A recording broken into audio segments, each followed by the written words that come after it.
Hello. Very good evening to all. सबको मेरी आवाज आ रही है क्या? एक बार कंफर्म कर दूं और मेरी स्क्रीन विजिबल है सबको।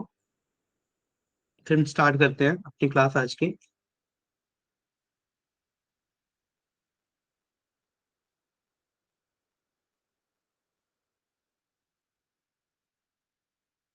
क्लियर है?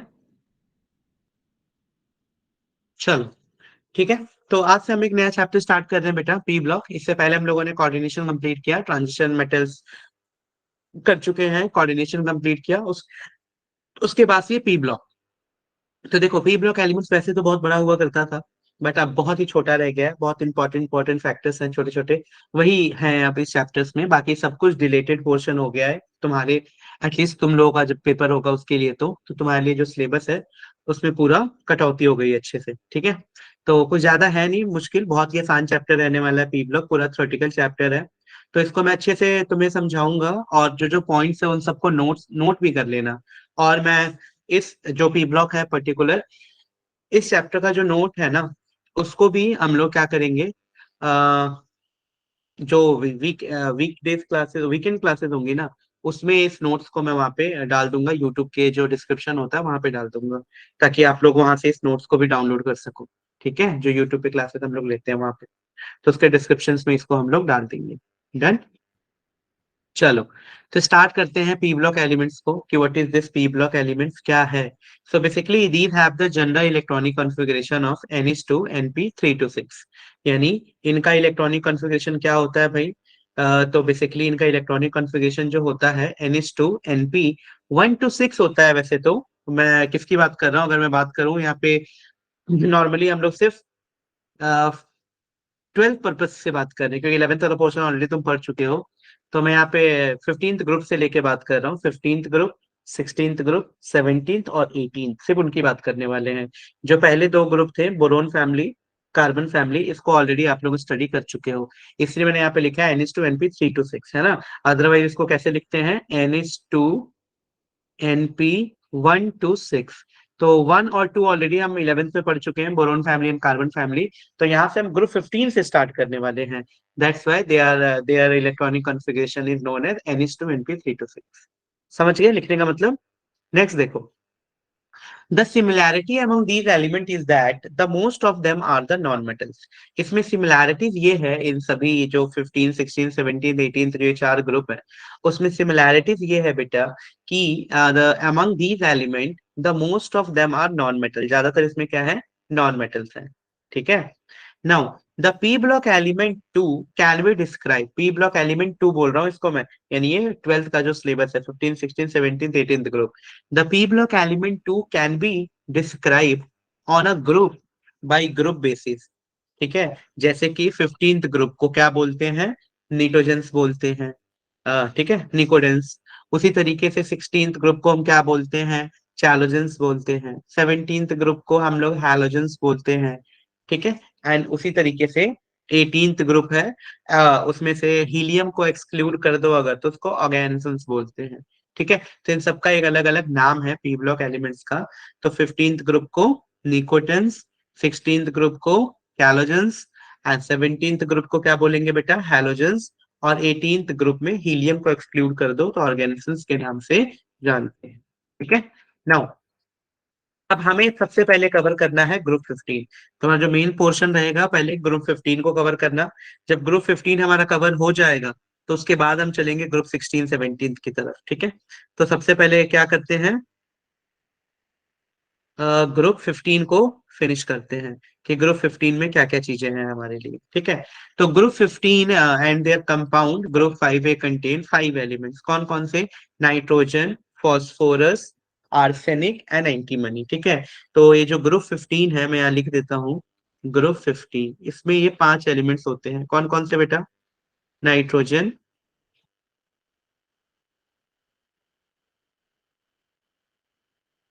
ठीक, तो nitrogen, phosphorus, arsenic, antimony and bismuth.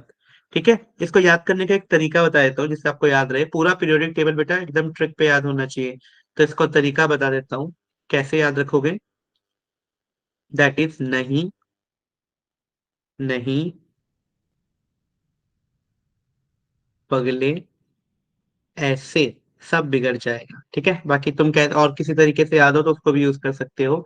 तो नहीं, पगले, ऐसे, सब बिगड़ जाएगा। ठीक है। तो इस तरीके से भी आप इसको याद रख सकते हो। ठीक है, अगर किसी ने कुछ और सिनोनिम्स बनाया है याद रखने के लिए तो ठीक है भाई, उस तरीके से भी आप याद कर सकते हो। नहीं तो ये तरीका है, नहीं पगले मतलब नाइट्रोजन, फॉस्फोरस, ऐसे सब बिगड़ जाएगा। ऐसे का मतलब आर्सेनिक हो गया, और सब का मतलब एंटीमनी हो गया, और बिगर से हो गया बिस्मथ। ठीक है, तो इस तरीके से आप इस ग्रुप को याद कर सकते हो। Now these element are collectively called pnicogens. इनको कलेक्टिवली किस नाम से जानते हैं बेटा? निकोजेंस के नाम से जानते हैं। इसका मतलब क्या होता है? तो बेसिकली इसका मतलब होता है, ग्रीक वर्ड है जिसका मतलब होता है कि नियोमिंग्स, मतलब कि suffocating, and their compound are called, the compounds are called pnictides. ठीक है, इस कंपाउंड्स के नाम से भी जानते हैं। तो थोड़ा सा ये याद रखना बेटा कि क्या है ग्रुप 15 का पूरा इंट्रोडक्शन। तो आई होप ये क्लियर होगा ग्रुप 15 का पूरा इंट्रोडक्शन, कि ग्रुप 15 में पी ब्लॉक एलिमेंट्स हैं, और कौन से 15th ग्रुप में कौन कौन से 5 एलिमेंट है? Nitrogen, phosphorus, arsenic, antimony and bismuth. ठीक है, चलो। अब अकरेंस की अगर मैं बात कर लूं, अकरेंस के पॉइंट ऑफ व्यू से अगर मैं देखूं, तो अकरेंस का क्या सीन है भाई? तो ध्यान से देखो, नाइट्रोजन जो है, nitrogen constitute about 78% by volume of the atmosphere. हम सबको पता है कि हमारा जो वॉल्यूम है एटमोस्फेयर का, उसमें 78% तो नाइट्रोजन ही है। यानी nitrogen constitute about 78% by volume of atmosphere. Now, in combined state, it is found as a nitrates or in proteins and amino acid। यानी और कहाँ कहाँ पाया जाता है ये? combined state मतलब किसी और के साथ जुड़ के कहाँ कहाँ पाया जाता है? तो it is found as nitrates। तो nitrates के रूप में मिलता है, प्रोटीन्स के रूप में मिलता है, एंड अमीनो एसिड्स के रूप में मिलता है। तो इन सब चीजों को याद रखना है। ठीक है, now phosphorus is the 11th most abundant element in the earth crust। यानी जो phosphorus होता है वो 11th most abundant element है हमारे अर्थ क्रस्ट में। कौन से नंबर पे आता है? 11th नंबर पे। यानी phosphorus is the 11th most abundant element in the earth crust। Now it is usually found in the phosphate. कहाँ मिलता है? फॉस्फेट के रूप में पाया जाता है। From the rest of the element occur as a sulphide और ऑक्साइड। तो अकरेंस के बारे में सारी चीजें क्लियर हो गई। जो नाइट्रोजन है वो लगभग 78% वॉल्यूम हमारे एटमोस्फेयर में पाया जाता है। दूसरा, वो नाइट्रेट्स के फॉर्म में पाया जाता है, प्रोटीन्स और अमीनो एसिड्स में भी पाया जाता है नाइट्रोजन। थर्ड, फॉस्फोरस जो है वो 11th मोस्ट अबंडेंट एलिमेंट है अर्थ क्रस्ट में। ठीक है, 11th। और it is usually found in the phosphate. कहाँ मिलता है? फॉस्फेट में पाया जाता है। बाकी के जो रेस्ट ऑफ द एलिमेंट है, आर्सेनिक हो गया, एंटीमनी हो गया, बिस्मथ हो गया, so they all are found as a sulphide और ऑक्साइड के फॉर्म में सभी मिलते हैं। तो अकरेंस वाला पार्ट बिल्कुल क्लियर है। ठीक है, now let's move to the general and physical properties. तो कुछ जनरल और फिजिकल प्रॉपर्टीज की बात करते हैं। कौन से? 15th ग्रुप 15 के जनरल और फिजिकल प्रॉपर्टीज की। ठीक है, तो चलो देखते हैं बेटा। तो element of this group exhibit a regular trend in a general and a physical properties, right, which are discuss below. तो देखते हैं कौन कौन सी प्रॉपर्टीज होती है बेटा। कि एक रेगुलर ट्रेंड शो करते हैं, जैसे भी आपने पढ़ा था, डी ब्लॉक पढ़ाया था मैंने आपको इससे पहले। आपने देखा था डी ब्लॉक में ना एक रेगुलर ट्रेंड नहीं था। रेगुलर ट्रेंड का मतलब क्या होता है कि अगर कोई बोलू लेफ्ट टू राइट जा रहा है तो साइज छोटा हो रहा है तो छोटा होगा, डाउन द ग्रुप आ रहा हूं तो अगर साइज बड़ा हो रहा है तो साइज बड़ा ही होगा। बट आपने देखा था, अगर मैं उसकी बात करूं, किसकी बात करें, अगर हम बात करें डी ब्लॉक में, तो वहां पे कोई रेगुलर ट्रेन देखने को नहीं मिलता था। कभी कभी क्या होता था, साइज छोटा होते होते होते साइज बड़ा हो जाता था, साइज बड़ा होते होते साइज छोटा हो जाता था। तो वहां पे एक रेगुलर ट्रेन देखने को नहीं मिलता था। ठीक है, अब तो इस पी ब्लॉक एलिमेंट्स में सबसे इंपॉर्टेंट चीज क्या है? जनरल और फिजिकल प्रॉपर्टीज की बात करें तो पहला आता है हमारा इलेक्ट्रॉनिक कॉन्फ़िगरेशन। ठीक है, पहला क्या आता है बेटा? Electronic configuration.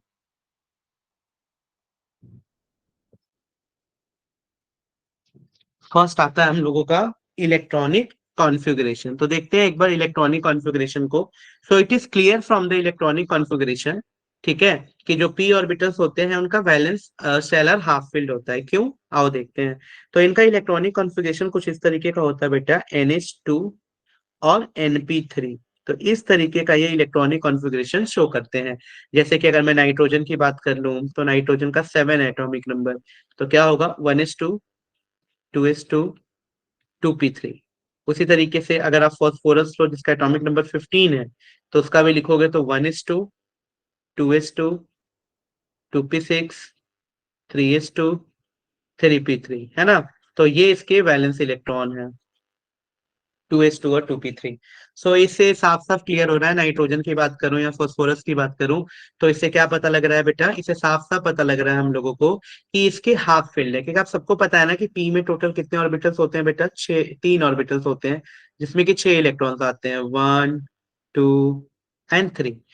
तो तीन ऑर्बिटल, तो ये तीन इलेक्ट्रॉन फील्ड है, np3 बोल रहे हैं ना हम लोग यहाँ पे, np3। तो तीन इलेक्ट्रॉन यहाँ पे फील्ड हैं। इसका मतलब क्या है? इसका मतलब है हाफ फील्ड है। तो हाफ फील्ड हो या फुल्ली फील्ड हो, हम 11 से पढ़ते आ रहे हैं इस चीज को। Half filled and fully filled are quite stable, बहुत अच्छे स्टेबल होते हैं, इनकी स्टेबिलिटी ज्यादा होती है। ठीक है, तो वही लिखा हुआ है कि इनका इलेक्ट्रॉनिक कॉन्फ़िगरेशन पी ऑर्बिटल का क्या होता है, वैलेंस शेल हाफ फील्ड होते हैं।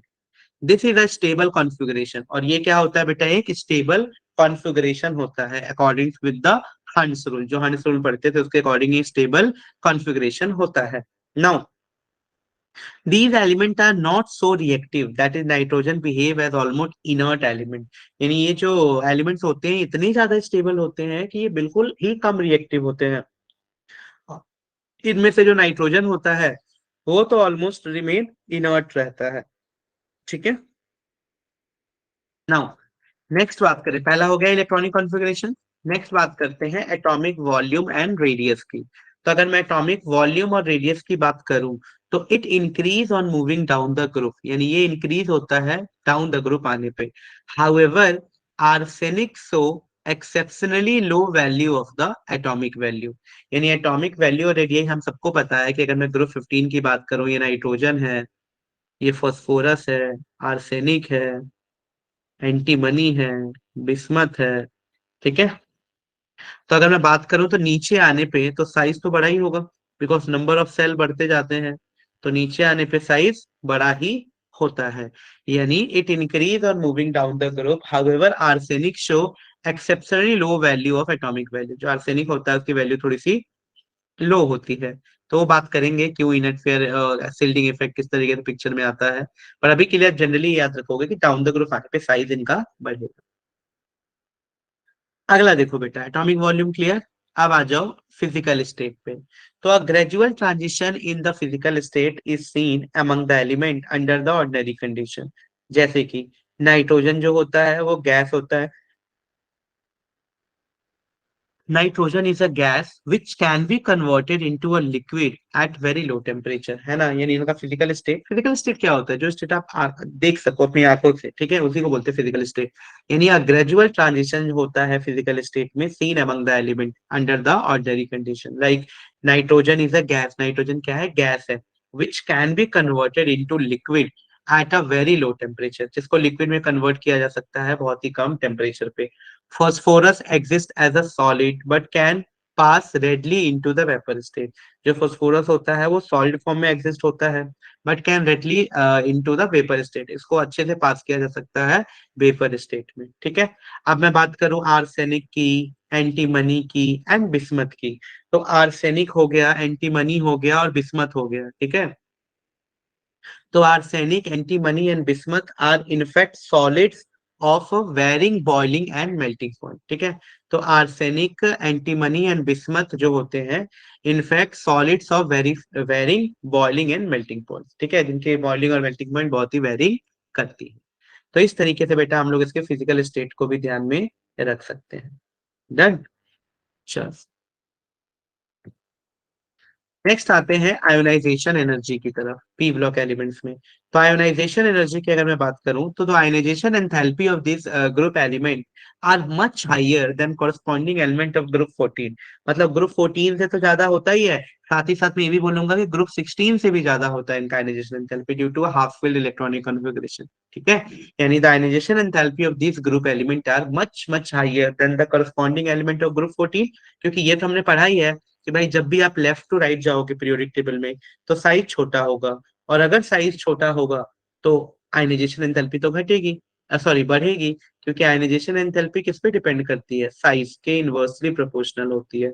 तो अगर साइज छोटा होगा तो आयनाइजेशन एंथैल्पी क्या होती है, हमेशा इंक्रीज होती है। ठीक है, क्या होता है, इंक्रीज होता है। अब यहाँ पे देखने वाली चीज क्या है, तो यहाँ पे देखने वाली चीज कुछ ये है बेटा कि ग्रुप 14 से ज्यादा है इसका, इसमें कोई प्रॉब्लम नहीं। ये ग्रुप 15 रहा, ये ग्रुप 16 रहा। तो according to the above concept जो ऊपर हमने लिखा है, enthalpy is inversely proportional to size, इसके हिसाब से एक्सपेक्टेड क्या था, एक्सपेक्टेड आयोनाइजेशन एनर्जी बताओ। यही था ना कि ग्रुप 16 की ज्यादा होगी, फिर ग्रुप 14 15, यही था एक्सपेक्टेड कि भाई लेफ्ट टू राइट हम जा रहे हैं तो साइज छोटा होगा, ग्रुप 16 छोटा है ग्रुप 15 से, तो साइज उसका इनिशियल एंथैल्पी ज्यादा होना चाहिए। बट एक्चुअल क्या होता है बेटा, एक्चुअल कुछ इस तरीके से होता है कि ग्रुप 14 से तो ज्यादा होता ही है ग्रुप 15 का, बट ग्रुप 16 से भी ज्यादा होता है। ठीक है, ये याद रखना है। यानी ग्रुप 15 जो है वो ग्रुप 16 और ग्रुप 14 दोनों से ज्यादा शो करता है आयोनाइजेशन एंथैल्पी। ऐसा क्यों? Due to half filled electronic configuration.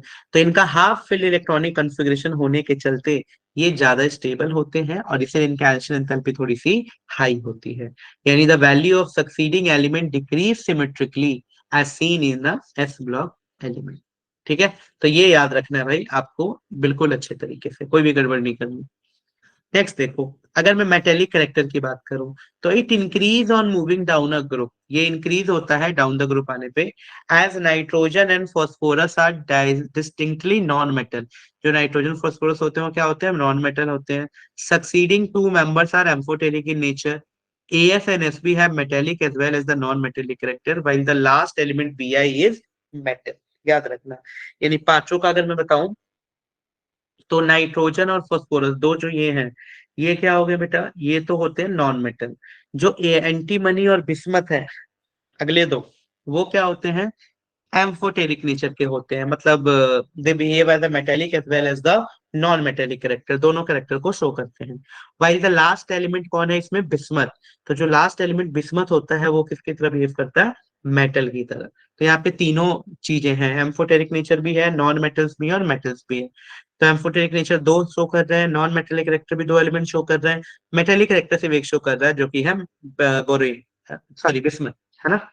चलो, अगर मैं इलेक्ट्रॉन एक्टिविटी की बात करूं तो obviously electron activity decrease down the group as we move from N to Bi, indicating a gradual change from the non metallic to the metallic character. यानी अगर मैं इलेक्ट्रॉन एक्टिविटी की बात करूं तो मैं क्या बोल सकता हूं कि ये डिक्रीज होता है, ये decrease down the group as we move from N to Bi। तो जैसे जैसे हम नाइट्रोजन से बिस्मथ की तरफ मूव करते हैं, इंक्लूडिंग अ ग्रेजुअल चेंज, तो उसी तरीके से इलेक्ट्रॉन एक्टिविटी की वैल्यू क्या होती है, घटती है। These elements are more electronegative as compared to the element of 14 because we know that electronegatiivity increase as we move along the period। जैसे जैसे साइज छोटा होता है, जैसे जैसे along the period मूव करते हो, along the period, तो जैसे जैसे आप along the period मूव करोगे,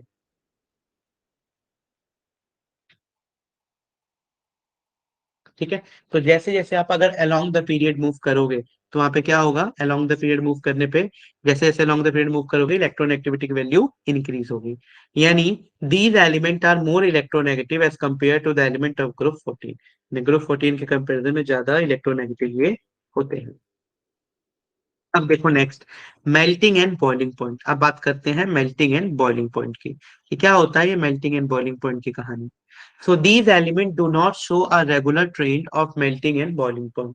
यानी ये जो एलिमेंट होते हैं they do not show a regular trend, ये कोई रेगुलर ट्रेंड शो नहीं करते हैं मेल्टिंग और बॉइलिंग पॉइंट्स। क्लियर है? यानी in this group the melting point first increase from N to S, that is nitrogen से आर्सेनिक की तरफ बढ़ता है, and afterward decreases, while the boiling point first increase from N to SV and then decreases। तो ये याद रखना पड़ेगा आप लोगों को थोड़ा सा, क्या, मेल्टिंग और बॉइलिंग पॉइंट का ऑर्डर। क्या मेल्टिंग पॉइंट का ऑर्डर है, तो मेल्टिंग पॉइंट पहले एन से लेके एस तक, मतलब नाइट्रोजन फॉस्फोरस आर्सेनिक तक तो इंक्रीज होता है। यानी नाइट्रोजन का सबसे कम, उससे ज्यादा आ जाएगा फॉस्फोरस का मेल्टिंग पॉइंट, और उससे ज्यादा मेल्टिंग पॉइंट होगा आर्सेनिक का। उसके बाद, आर्सेनिक के बाद एंटीमनी और बिस्मथ की बात करूं, आफ्टरवर्ड डिक्रीजेस। और अगर मैं बॉइलिंग पॉइंट की बात करूं तो इंक्रीज होता है, ये कहां से कहां तक, एन से लेके एंटीमनी तक, एंड देन डिक्रीज। ठीक है, but Bi has a low boiling point as compare to Sp। But जो Bi होता है उसका बॉइलिंग पॉइंट क्या होता है, लो होता है एज कम्पेयर टू Sp। तो ऑर्डर देख लेते हैं फटाफट, ये ऑर्डर याद रखना है आप लोगों को। सबसे पहले मेल्टिंग पॉइंट की बात करूं तो नाइट्रोजन से फास्फोरस, नाइट्रोजन से लेकर आर्सेनिक तक तो घटेगा बढ़ेगा, मतलब सबसे कम नाइट्रोजन का होगा, उससे ज्यादा फास्फोरस, फास्फोरस से भी ज्यादा होगा आर्सेनिक का। उसके बाद से फिर घटना शुरू हो जाता है, मतलब Sb का और देन Bi का। समझ गए? यहाँ देखो क्या केस है, ये है आपका केस बॉइलिंग पॉइंट का, तो एन से ज्यादा पी, पी से ज्यादा ए से ज्यादा एस पी, एस बी का ज्यादा है बी आई से। ठीक है, तो इस तरीके से आप इसको रिमेम्बर रख सकते हो। तो पेपर में पूछा जाता है ये ऑर्डर आप लोगों से कि बताओ इसका करेक्ट बॉइलिंग पॉइंट का ऑर्डर क्या है, करेक्ट मेल्टिंग पॉइंट का ऑर्डर क्या है। तुम लोगों को ये चीज पता होनी चाहिए। जल्दी से कंफर्म करो, ये क्लियर है क्या सबको? यहाँ तक किसी को कोई डाउट हो तो बताओ। Any one having any kind of doubt? फटाफट बताओ।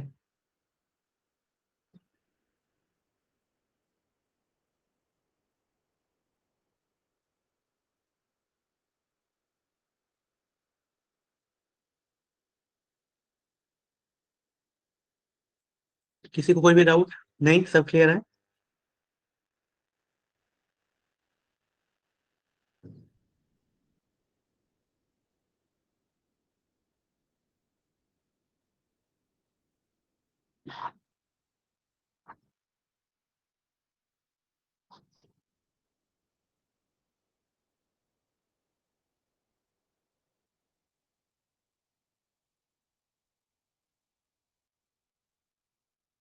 ठीक है, चलो तो ये हो गया ऑर्डर तुम्हारा।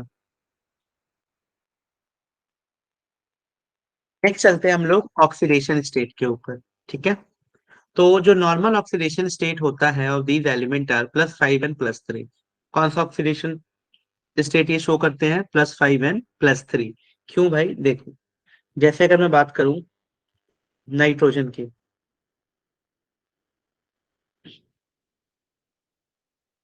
फॉस्फोरस की, तो क्या है भाई इसकी कहानी? 1s2 है, 2s2 है, 2p3। 1s2 है, 2s2 है, 2p6 है, 3s2 है, 3p3। ठीक है, तो ऑक्सीडेशन स्टेट का मतलब ही क्या होता है कि भाई कितना इलेक्ट्रॉन मैक्सिमम ये शेयर कर सकता है जब बॉन्ड वगैरह बनाएगा। तो अगर मैं नाइट्रोजन की बात करूं तो ध्यान से देखो बेटा, इसके वैलेंस इलेक्ट्रॉन कितने हैं? तो वैलेंस इलेक्ट्रॉन तो है 2 and 3, दैट इज 5। तो 5 है इसके वैलेंस इलेक्ट्रॉन। ठीक है, नाइट्रोजन की बात हो रही है, और इसकी वैलेंसी कितनी है बेटा? तो वैलेंसी इसकी 3 है, मतलब इसे 3 इलेक्ट्रॉन चाहता है मिले ताकि ये इसका 1:2:2:2p6 हो जाए। तो वैलेंस इलेक्ट्रॉन इसमें 5 है और वैलेंसी कितनी है? 3। मतलब ये दो ऑक्सीडेशन स्टेट कैसे शो कर रहा है? अब क्या नाइट्रोजन +5 ऑक्सीडेशन स्टेट शो करेगा? तो ये नहीं कर सकता, क्योंकि तो वैकिंग डी ऑर्बिटल नहीं होता है। कहाँ से इलेक्ट्रॉन को रखेगा? जगह ही नहीं है इसके पास। ये मैक्सिमम 3 ही शो कर सकता है ना? जबकि फास्फोरस जो है उसके बाद 3s3p3d भी होता है, ये 3d खाली तो है, पूरा रखा हुआ है। तो ये मैक्सिमम ऑक्सीडेशन स्टेट 5 तक भी कर सकता है। तो ये 3 भी कर सकता है, 5 भी कर सकता है। ठीक है, यानी ये याद रखना आप कि the normal oxidation state of this element are +5 and +3, out of which +3 is stabilized and moving down the group due to the inert pair effect. यानी अगर मैं बोलूं कि +3 और +5 दोनों शो कर रहे हैं, किसकी स्टेबिलिटी ज्यादा है? तो डाउन द ग्रुप आने पे +3 की स्टेबिलिटी ज्यादा है।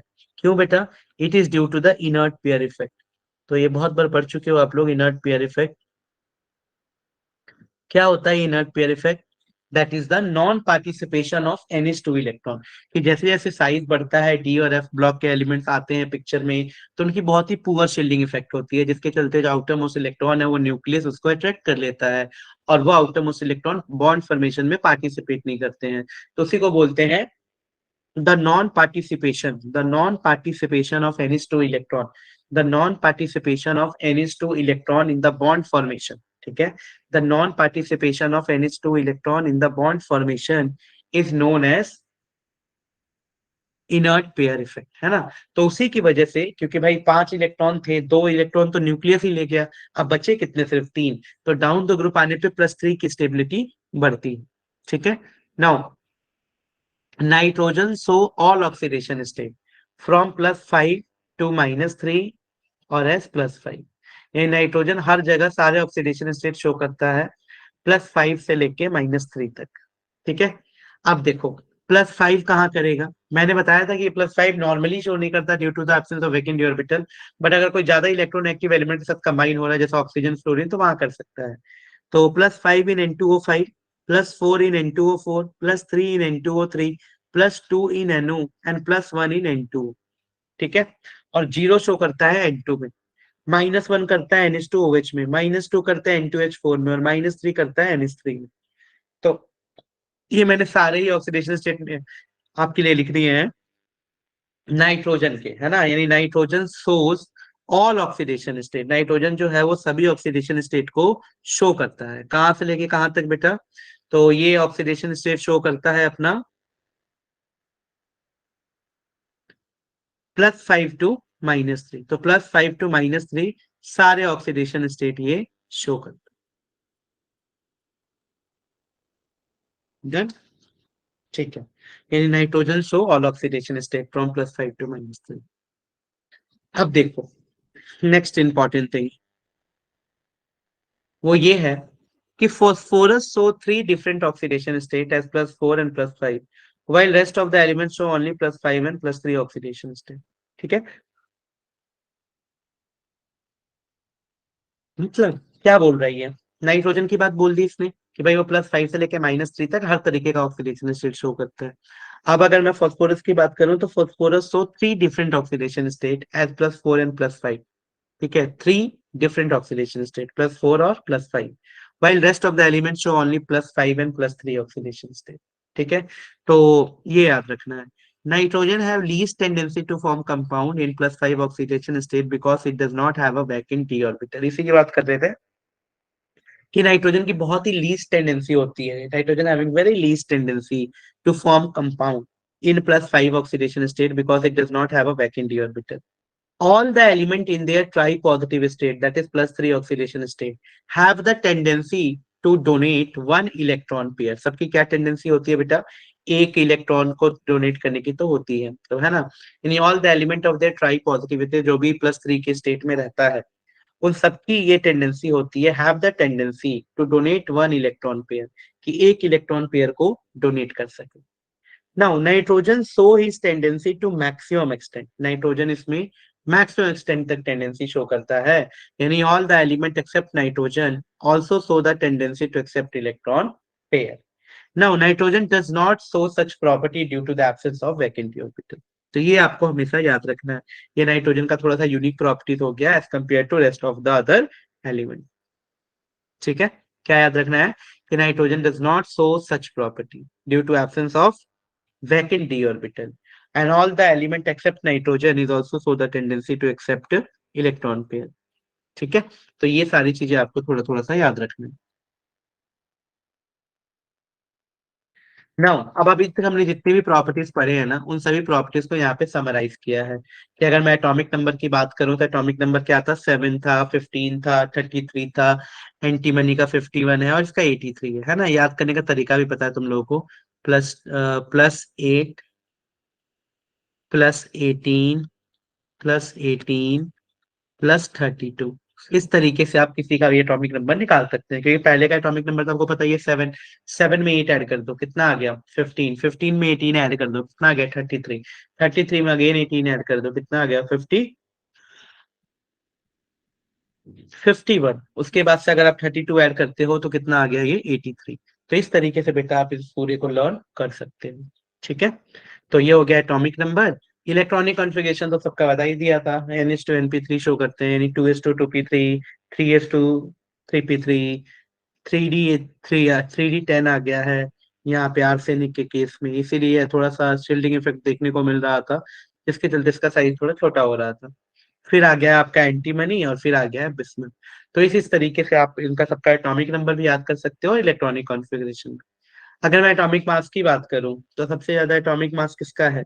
तो सबसे ज्यादा एटॉमिक मास है बिस्मथ का, लगभग 208.980। कितना है? 208.980। ठीक है, और सबसे कम मास किसका है? तो सबसे कम मास है बेटा नाइट्रोजन का।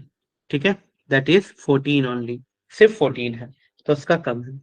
डेंसिटी की बात की जाए तो density in the solid state given है 1.03, 1.82, 5.73, 6.62 और 9.785। ठीक है, इसका सबसे ज्यादा है 9.78।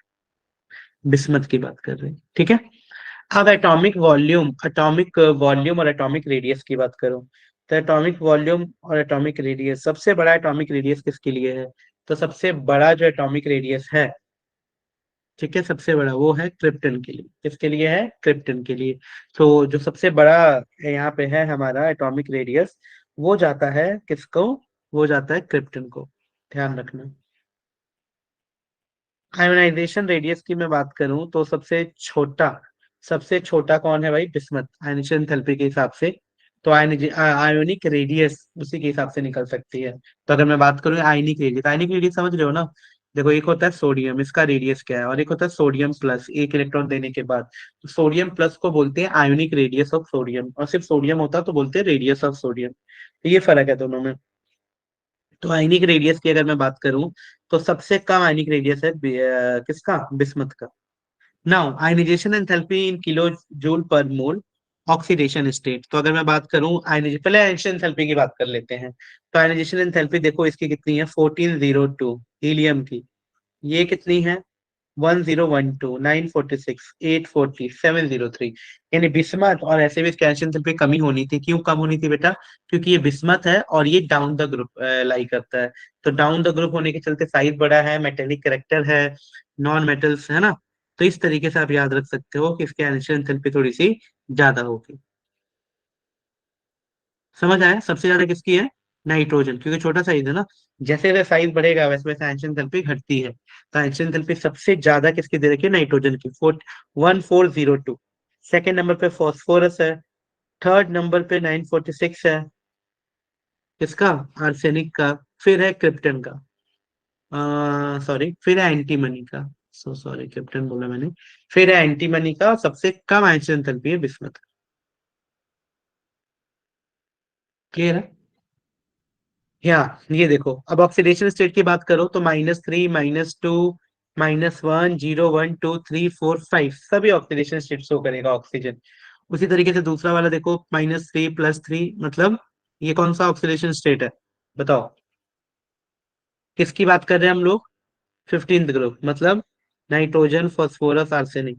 तो ये नाइट्रोजन का देख लिया। अब देखो फास्फोरस का। तो -3, +3, +4, +5, -3, +3 एंड +5। तो इस तरीके से सभी का ऑक्सीडेशन स्टेट है, तो 3 तो सब में ही कॉमन है। नेक्स्ट देखो बेटा, MP डिग्री सेल्सियस। ठीक है? यानी electro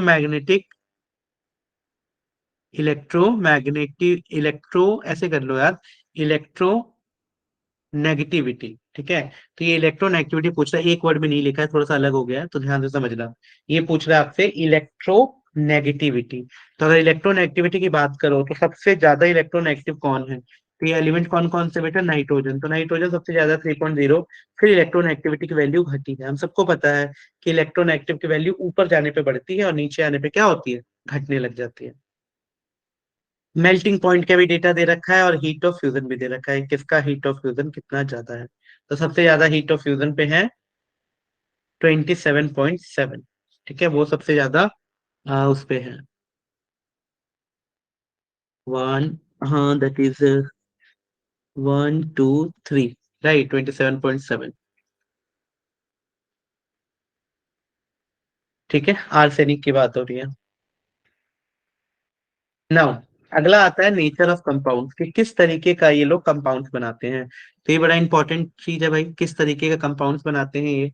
So from the stability point of view, it is not easy to gain 3 electrons to achieve the stable configuration, है ना?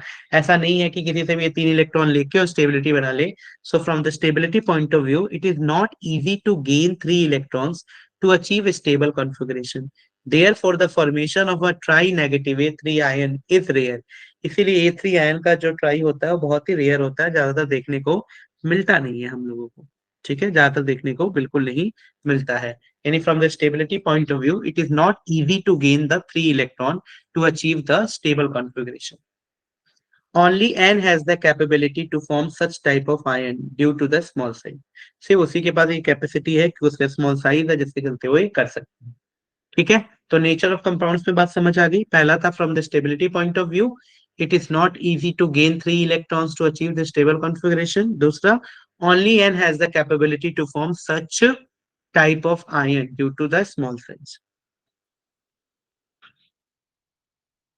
ठीक है? तो ये सारा हो गया फिजिकल प्रॉपर्टीज हमारा ग्रुप 15 का। अब हम लोग चलेंगे केमिकल प्रॉपर्टीज करने। ठीक है?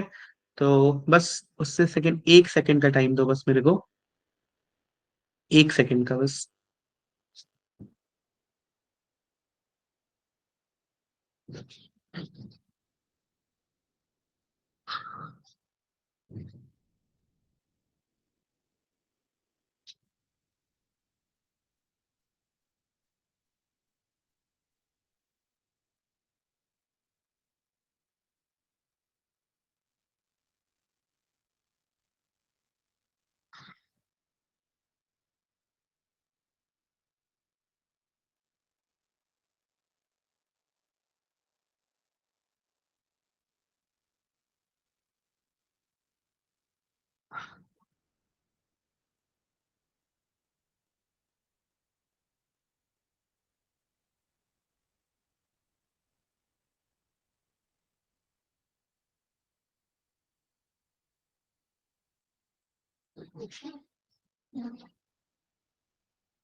ठीक है, तो चलो करते हैं स्टार्ट। हो गया ये। हम्म। तो केमिकल प्रॉपर्टीज करना है बेटा हम लोगों को बेसिकली, बाकी तो हो गया हम लोगों का। सो केमिकल प्रॉपर्टीज को कैसे करोगे, देखो। तो element of this group form mainly covalent compound with the other elements. यानी ज्यादातर ये क्या बनाते हैं, कोवलेंट कंपाउंड्स बनाते हैं अदर एलिमेंट्स के साथ मिलके। तो देखते हैं इनकी कुछ कुछ केमिकल प्रॉपर्टीज जो इंपॉर्टेंट है।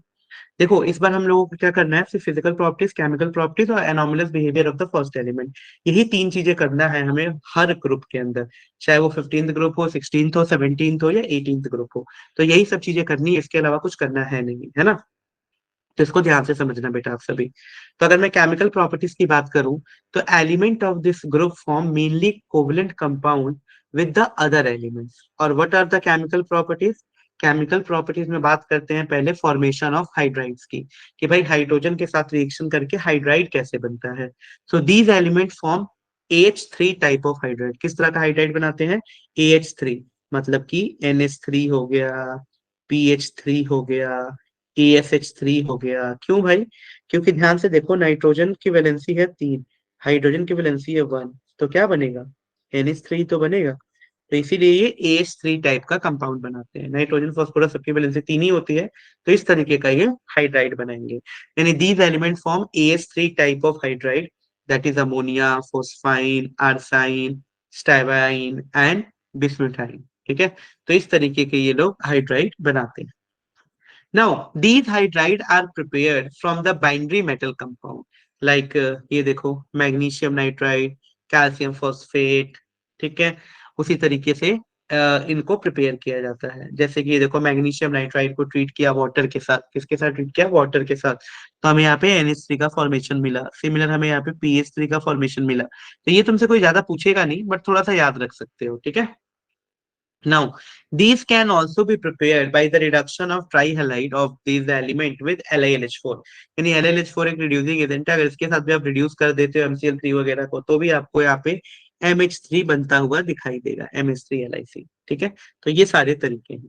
Now the hydride have the pyramidal structure with the sp3 hybridization. यानी इनके जो हाइड्राइड होते हैं NH3 PH3 ये सब, उनका क्या स्ट्रक्चर होता है बेटा? पिरामिडल स्ट्रक्चर होता है, और sp3 की हाइब्रिडाइजेशन होती है।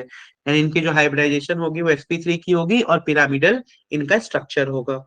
अब इसकी चार चीजें बात करनी है, thermal stability, bond angle, bond length, ये सब की बात करनी है। और उसका ऑर्डर आपको याद रखना है, क्योंकि पेपर में ऑर्डर ही पूछा जाता है बार बार, कि इस ऑर्डर को अरेंज करो, कैसे अरेंज करोगे, यही सब पूछा जाता है। ठीक है, यानी the decrease in the thermal stability can also be explain by the increase in the size of the central atom. यानी हम ये कहते हैं कि डाउन द ग्रुप आने पे थर्मल स्टेबिलिटी घटती है। मतलब अमोनिया जो है NH3 वो सबसे ज्यादा स्टेबल होगा, और BiS3 कम स्टेबल है। अब इसके रीजंस पता करने हैं कि क्या पॉसिबल रीजंस हो सकते हैं। तो पहला रीजन तो यही बात कर रहे हैं कि the decrease in the thermal stability can also be explain by increase in the size of the central atom. कि भाई जैसे जैसे सेंट्रल एटम का साइज बढ़ता है, वैसे वैसे स्टेबिलिटी इनकी घटने लग जाती है।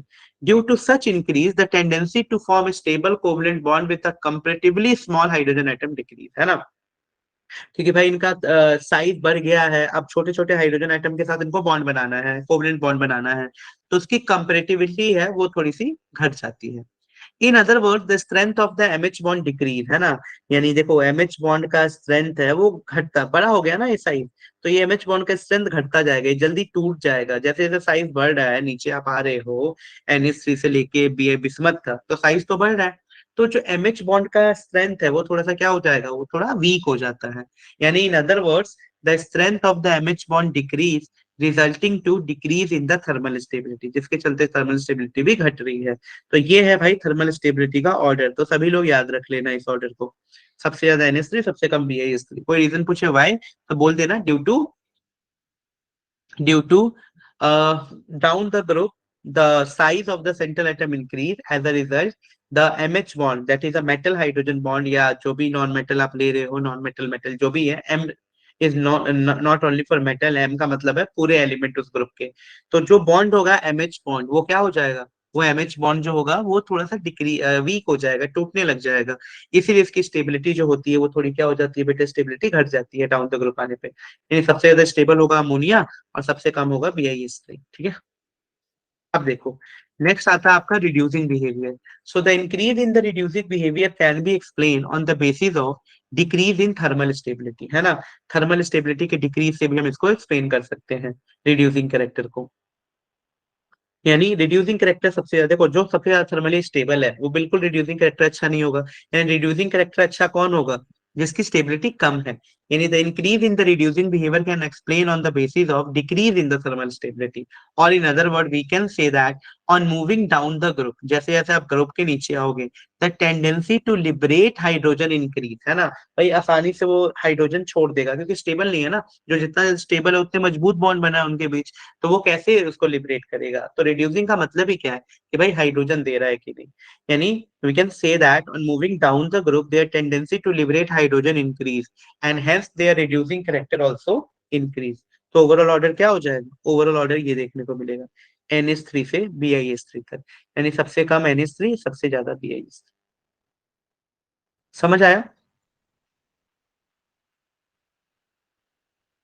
बताओ बताओ जल्दी, क्लियर है ना। तो ये हो गया भाई रिड्यूसिंग बिहेवियर पूरा। अब बात करते हैं बॉन्ड एंगल की। So the variation in the bond angle may be explained on the basis of size and electron activity of the central atom. यानी जो वेरिएशन है बॉन्ड एंगल में उसको कैसे एक्सप्लेन किया जा सकता है, may be explain on the basis of size and the electron activity of the central atom. यानी on moving down the group the size of the central atom increase, down the group आने पे size जो होता है central atom का क्या होता है, इंक्रीज होता है।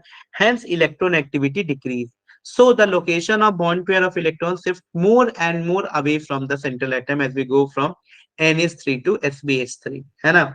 Due to such shifting, the repulsion between the bond pair of electron decrease, owing to which bond angle also decrease। देखो भाई ये NH3 है, कुछ इस तरीके का इसका शेप है ना। मैं इस एंगल की बात कर रहे हैं हम लोग।